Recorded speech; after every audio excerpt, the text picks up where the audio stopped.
Yeah, or the party censorship. Every day in Yano. Because I'm not kind of one, I'm a betray gun of war. HSA. And you say, no, I have yeah, they ban the party censorship on a boy. It's the idea, you take to go for you, it's the idea of criticizing. So, all the work account on the another way, we are putting our Debbie. It's the idea, say, and Shannon and so Ghana for you 2 million she said before.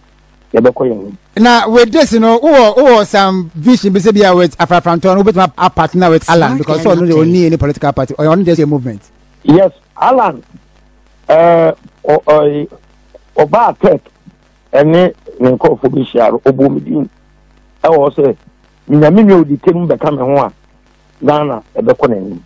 I see. What I on the platform so say. No just ya person what dey Ghana go go na ODIKE every time can want. And so Alan update. Nin sama walk. Ono say government of national unity. And I'm so say union government. It more Ghana for say union government any government of national unity, you know. E bia ba bi kakra bi ena tochima yebo ebra. But and I'm saying I'm power, you know. Say, I answer my question and say ODIKE. They never come on and come on me running media. Or only the other Nadia make my consider. Na ya can one boom, na me the no, and in the you know. Now you come out with a clear defined one Ebema Ghana for any the buy in. I see. Nini me catch up. Me catch you plane and you plane for. The ANZ say you can pop on pork or the Ghana Kunyaso. Now she say we are say you won the Bayaduma opinion Ghana the general edison. You are Mama. Say we are no for the Bayaduma say and say we are power forget it. Oba and Yaduma HSA. No go for the cram prema at the other Ghana no. Hey, now and people walk and yes, you can't say, go and let's go boot. I'm about to be at so. Then I'm saying, NPP for 2, NPP for LSO, NPP for LSO. I'm supposed to say, I can't. It's not there. Almost as a woman, you're not quite a chrono rivalry. We are saying, you are the TV, movie. Just your quite a couple of years. It's I have chrono more. Our competition NPP NDC airport. Now, somewhere and it's what you repair a double Ghana, the Emilia, and Yanoko. It's a manifesto now, NPP NDC banner. And now the other Ghana, according to national policy. National policy, say, your national think tanks.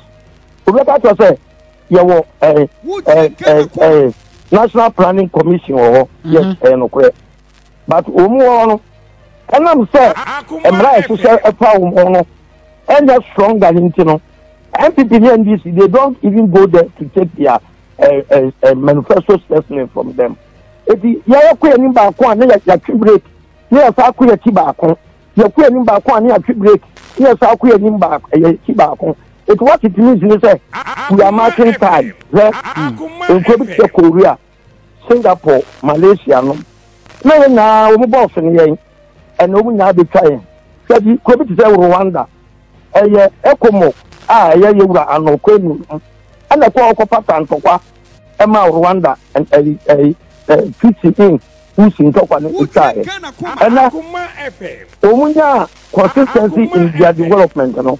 Over the sun down, so the bottom of why you cool, no cool down, and the new one don't know.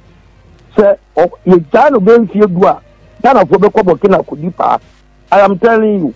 Ghana, yes, no. I have a phone, I have box so Agradaa said.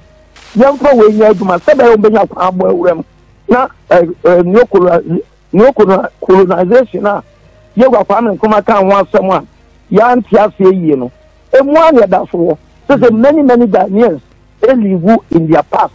Ghana for the Brennan said, your colonization.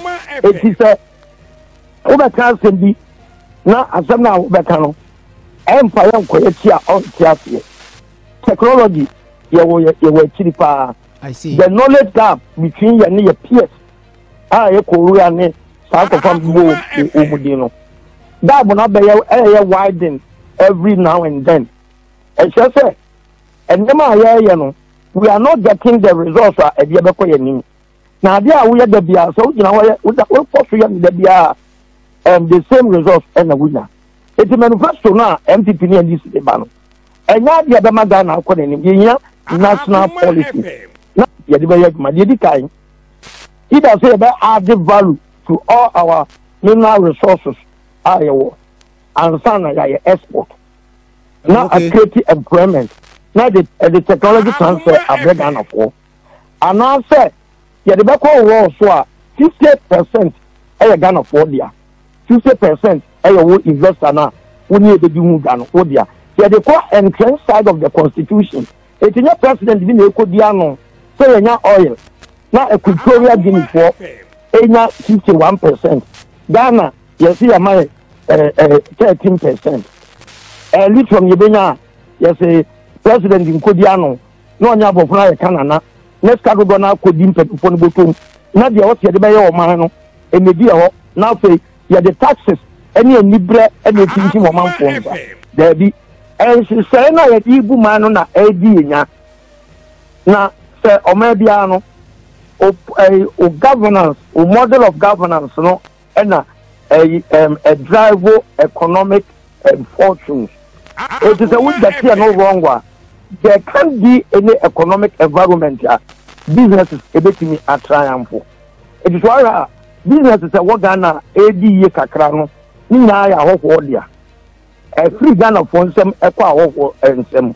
What it means is say yani ya da so ba the laborers. That is no colonization. Yani ya ba the laborers. You go so laborers. So Ghana is not a thing na akodi hofo nsem. Your minerals akodi hofo nsem. Bibia Abama Ghana no free and some akodi awon. It is the model of governance na you use to know. Every na AD it is the meme philosophy. Amano some kura. If you are so bianye bi, can you I am brain child. My dad no one. Man we say democracy na multi-party democracy no. I do them pen so I am weak and Ghana nko I will say, and everything. If you know what change prime minister, it be 5 times. Oko America and the level of corruption, across world, and now some people. Institutions mean a week because of party sanction. It's about no. Open in a prepare a backpass. You don't treat the way I call baby for. But Obia team farmer, I am more core with Kennedy. It's a normal manifesto now. NPP NDC, a debate Ghana for I see. We a problem now. A woman you two here because manifesto no ye adia a party no etimpo. Na Ghana for na etimpo ne dey. For we go south. The Ghana party be manifesto. What people say media media space no. E dia na mo pese yenye. E be boama media adwuma na koso. Omo flow bia anybody enum di kwasa dem a no ma abato agum omo followers ni omo di akire ni ato aba ma omo na omane da so e market time the NPP be ya dwuma koduro no ne manifesto a de ba ne NDC de ne nya de kro eti ba bia NPP ya dwuma koduro no enam say NDC for so ekuta omo dia ene NPP for de ne boy bra no ba bi omo ya dwuma koduro ye biara awose dwuma ne ka ho Momu go mo dia no be shaaf ya be foforo eti ye yakwa ni ba ko an ya twi break ni ya sa ko ya ti ba ko yakwa ni ba ko an ya twi break ni ya sa ko ya ni ba ti ba ko it what it means is say we are marking time